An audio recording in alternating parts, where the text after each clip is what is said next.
Mr. Iga nga mumanyi abadde namwe mukimanyi abadde akola ebyamagero by'obulimba era tulina records buli muntu yena tugenda muwa CD ey'ebintu Pastor Iga bebadde akola. Nsaba mugizanye kiba kisobose mulage ensi kubanga njogera namwe nga bannamawulire kakati. You have the responsibility to communicate to people. Imagine this was your daughter or your wife or yourself, and you go to a church believing that all is well because he's a pastor with a title, but you come to realize the things we're clapping hands for are fake and they've been practiced in the boardroom. And someone who is saying I'm healed, I'm falling under the power, he was given 100,000 to perform. That was a betrayal of the trust you put in a man you call the man of God. So this is not a joke. I'm not trying to make headlines here. This is not a joke. It's serious.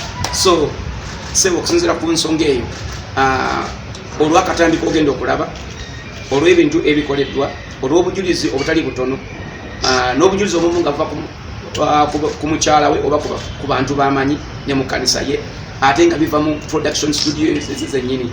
Mr. Iga abadde azanya obulokole naye tabadde mulokole, abadde azanya obulokole afune mu ssente ate kwoteeka ebikolwa ebirala byonna byebadde njogerako.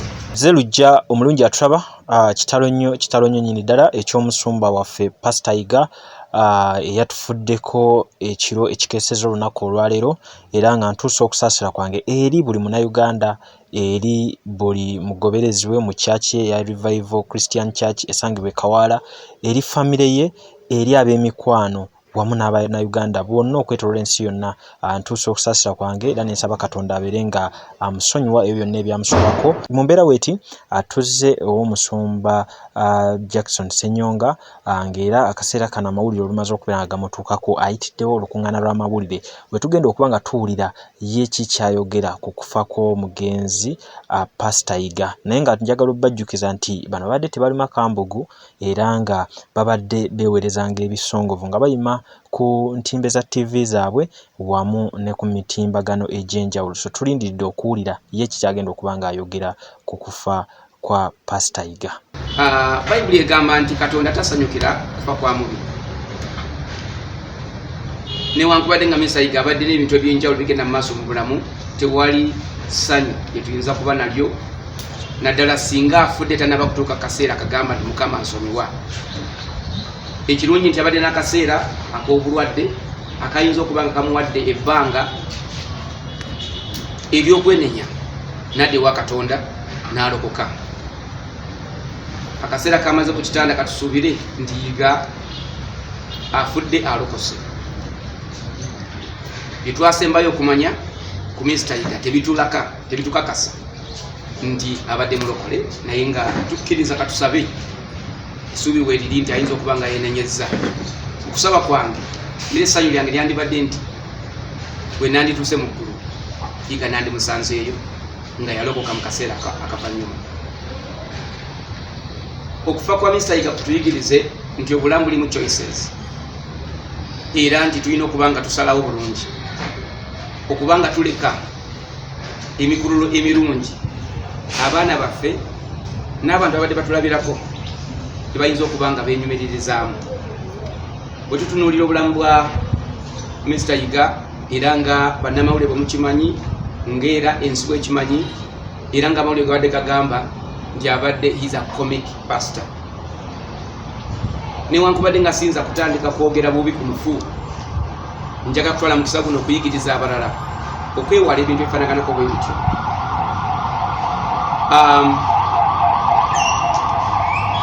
Okwagala ensimbi ez'amangu, okwagala ekitiibwa kyotannaba kugwanira biyinza okutwala mu kubeera nga olaga ekitiibwa ekyenjawulo kyotannaba kutuukako.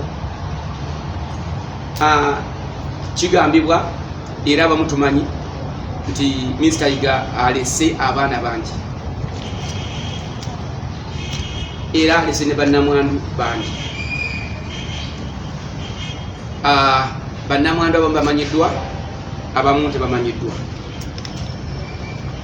Era tumanyi nti okusinziira ku lipooti zetufuna nti waliwo n'abaana batamanyi taata waabwe ate nga taata waabwe ye Mr. Yiga. And waliwo abantu abaafuna obulwadde obwa siriimu obwaleetebwa okuba nga beegatta olw'empaka n'ebintu ebifaanaganako bwe bityo. Nsaasira emitima gy'abantu egirina obulumi okufaanaganako bwe butyo, obanga wakosebwa, obanga wakuluusanyizibwa, obanga wafuna obuvune bwonna. Njagala kutwala mukisa guno okwetonda ku lekkanisa y'abalokole nti abasumba b'abalokole si bwe batyo bwe beeyisa, naye obanga wakosebwa, ebintu ebyakubulako, obulamu bwakosebwa, wafuna siriimu, olina n'omwana oba abaana olw'ebikolwa ebadde bitambula byetubadde tumanyi mu Uganda, otusaasire ekkanisa ya Kristo era twenenya Mukama naffe atusaasire. Olw'okuba kino nkyogera mu mutima mulungi, nga sikolokota, nga sivumirira, kubanga tewali asanyukira mu lumbe lwa muntu yenna. Christian Life Church n'obubaka Mukama bwe yatukwasa obw'okuyamba abantu okusobola okubeera nga babeera mu bulamu bw'ekirokole obutegeerekeka n'abasumba abategeerekeka. Mu mutima ogwo gw'okuyamba, singa wabaayo omukyala yenna oba omwana yenna wafuna obuvune, wafuna obukosefu, wafuna amabwa ku mutima, wasobezebwako, oba gwe omukyala olina omwana katomanyi kyakukola ate tomwanjulangayo mu butongole, tebakumanyi, Christian Life Church okuva mu mutima gwange n'ogw'ekkanisa yeno tugenda kukuyamba. Bw'obanga omanyi nti ono afudde ye taata w'omwana gw'olina naye nga tebakumanyi, bwe tunaakola DNA test neekakasa nti obutonde bwo babuyita nti ani ndaga butonde, ndaga butonde eyo ekwatagana n'ey'omufu afudde, tugenda kuyamba. Kimanyi nti babadde bangi, bwe banaasukka mu bungi nja kujja mbagaye tukendezeza ku muwendo, naye bwe banaabanga basoboka okuyambibwa omuwendo nga gutegeerekeka, vaayo jangu Christian Life Church tujja kuyamba. Kirungi kiri kimu nti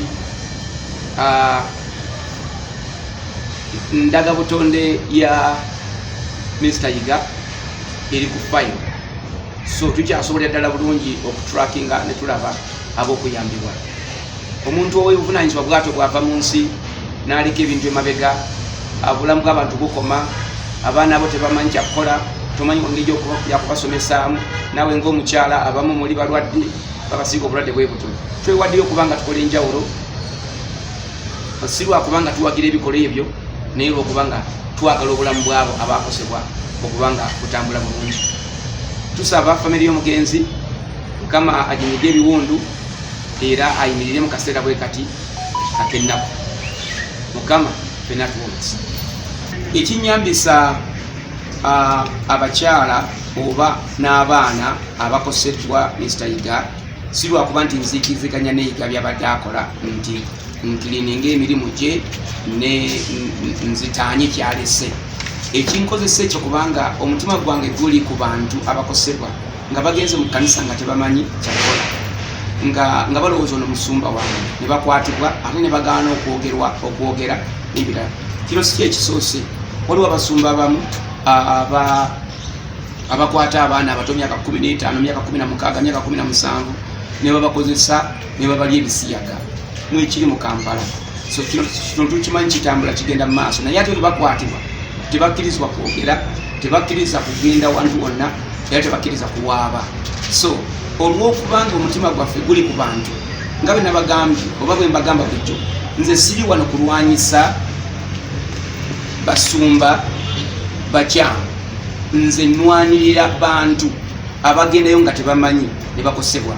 So kati olw'okuba omutima gwange guli ku bantu abakosebwa, kuba bano omuntu wiiwa aba alina kyakoze yayagala kukikola era ajja kugenda nga mu maaso ng'akikola, naye kati bano abantu bakosa ate ne batakkirizwa nakwogera wadde okuyambibwa, abo benfaako.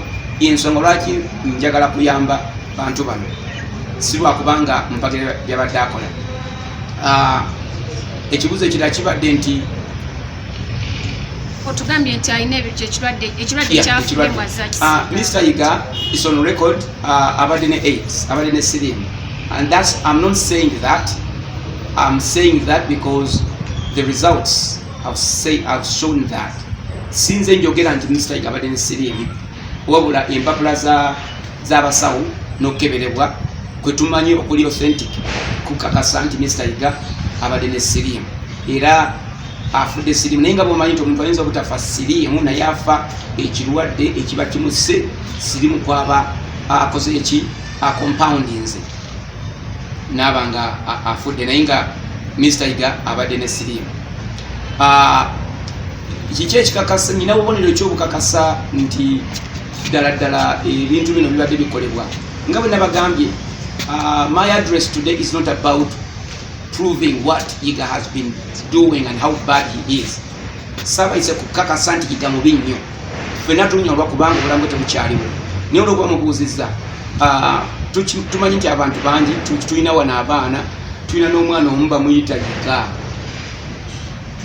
Yiga Junior, bamuteekako erinnya eryo nga yakazaalibwa olunaku olwasooka mu ddwaliro.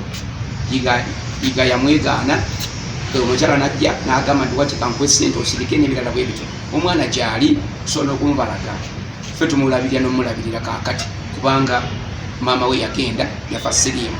Maama we nga tannaba kufa siriimu yagenda n'asaba abasawo bamukebere, ne Yiga ne bamukebera siriimu nga mwali.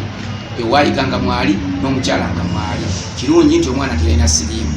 Nga bwe tukimanyi nti ennaku zino maama asobola okukalinga omwana olw'eddagala eririwo, omwana n'ataba affected na AIDS. So obujulizi tubulina si babiri, si basatu, si bana. Kyovula ngamba nti abantu gye bali bangi. Wenjogerera wano nga n'abawala ababadde mu kkanisa bangi ddala, naye nga bali awo kubanga bayongera okufuna 100, 200 n'abakumira awo mpola mu kyaki, naye nga gye bali bakosebwa, n'abaana oluusi balina, ne siriimu oluusi balina, gye bali bangi. So omutima gwange gulumirirwa abantu bwe batyo, era tebagenda kujja wano bateeke ku TV mbalambike mbalage nti mulaba bwe tuyamba abantu. Ffe tugenda bayamba nga Mukama bwana batwadde ekisa. Kibuuzibwa nti olw'okuba mbadde siina butakkanya na Pastor Yiga afudde musonyiye, nze siina lutalo na Pastor Yiga, siina lutalo na basajja baffere. Nze sirwanisa basajja abo, nwanirira abantu ababula. Sirwanirira oba sirwanyisa bannabi ba bulimba, nwanirira abo ababula. Kakati oba Mr. Yiga musonyi basi musonyi tekina mutawaana kubanga Katonda yasonyiwa ultimately. Kati waali ensonga za Yiga ziri maaso ga Mukama yekka, oba mukubidde mu ngalo oba nsanyuse oba nkaabye, ensonga za Yiga ziri maaso ga Katonda. Naye ng'omuntu olw'okuba sirina lutalo, nze talina kibi kiri yankoze. Tanjagalianga mukyala, tajjanga ku kyaki n'akola ekintu kyonna, tankolangako obubi bwonna. Byabadde akola abikola eri Katonda we, oba byabadde akola abikola ng'alwanyisa Katonda we. Naye abantu bano abatamanyi bennwanirira. Jengo ayanirizibwa wano ku Christian Church, njamwaniriza muyigirize okubuulira enjiri y'amazima, tumuyambe. Ekkanisa ejja kuba nga yeeyongera na bweyongezi kugejja, eyinza n'okukubizibwamu emirundi n'emirundi